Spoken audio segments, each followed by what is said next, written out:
Bom dia, meninos, tudo bom com vocês? Saudades e estamos nos preparando aí para a volta, né? Enquanto não ocorre, continuamos tocando a matéria no nosso livro.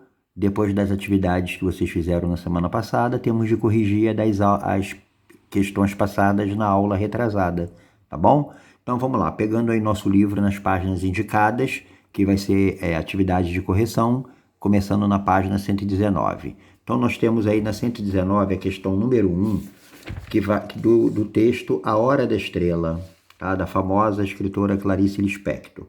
Então, depois de lido o texto, nós nos deparamos com a seguinte questão.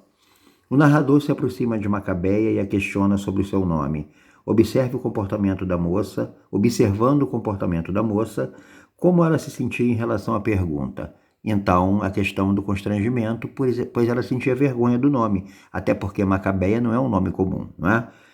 Explique a afirmação em destaque feita pela personagem. Como o senhor vê, eu vinguei. Pois é, significa que eu vinguei, significa que ela deu certo, que ela obteve êxito, né? Vingou significa que ela se deu bem, deu certo nas empreitadas, na vida, teve êxito no que ela queria.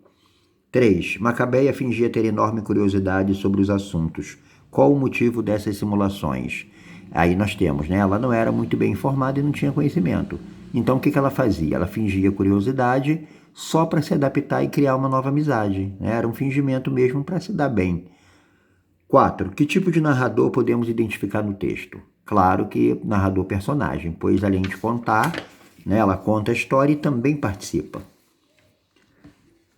E aí nós nos deparamos com a questão número 5, né, que é a última do texto A Hora da Estrela. O que caracteriza esse texto como uma narrativa? Pois ele possui os elementos, né, que é a própria história, os elementos típicos, que é personagem, tempo, lugar, conflito e o final, né, que a gente chama de desfecho.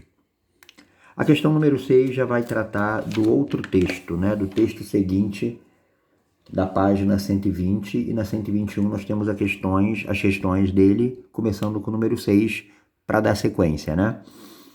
No primeiro parágrafo do texto, ao fazer definições sobre as coisas boas, a personagem expõe seu estado emocional. Como isso pode ser visto? Que ela não está passando por um bom momento, né? Ao refletir sobre as coisas da vida. Isso mostra o quê? A fragilidade do estado emocional dela, tá bom? Na 7ª, Nina Redmond, no ápice de seus 29 anos, dizia a si mesma para não chorar em público. O que esse trecho demonstra sobre a personalidade de Nina? Para aparentar a segurança, né? Pois ela não se permitia chorar em público, ou seja, não mostrar fragilidade, mostrar que está segura. 8. O que caracteriza essa obra como um romance? Ele tem uma longa extensão, vejam que não é um texto curtinho, né? Dividido em capítulos, e possui vários conflitos e dilemas que são enfrentados pela personagem. É o que caracteriza o romance. Conflitos, dilemas, coisas a serem resolvidas, a serem trabalhadas durante toda a história. 9.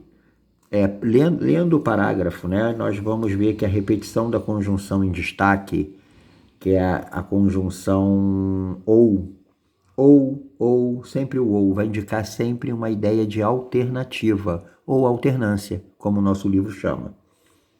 Qual era o principal conflito vivenciado pela personagem Nina no romance? Que era qual? Era saber que a biblioteca um dia iria fechar. Esse foi o principal conflito. Número 11. E Nina Redmond, 29 anos, rata de biblioteca, com os longos cabelos castanhos avermelhados, a pele branca com algumas sardas e uma timidez que a fazia ruborizar, ou querer irromper em lágrimas. Explica o sentido da expressão em destaque, que é rata de biblioteca. Significa o quê? Que ela frequentava muito o local, né? Ia muito, por isso rato de biblioteca, estava muito ali. Número 12. A história vivida por Nina possui alguns traços de verossimilhança, ou seja, traços de realidade, de verdade, né? Nós sabemos que sim, ao fazer a associação do fechamento da empresa devido à crise. Então, mostra traços comparados com o real, né? Então, nós temos no número 13 dois textos que perguntam sobre a experiência urbana ser um tema recorrente em crônicas, contos e romances do final do século XIX e início do XX, muitos dos quais elegem a rua para explorar essa experiência. Nos fragmentos 1 e 2, a rua é vista, respectivamente, como lugar que, aí nós temos aí, propicia o sentido de comunidade e exibição pessoal, né? Ou seja, das pessoas se exibirem, se mostrarem mesmo, né? Então, era só até o número 13.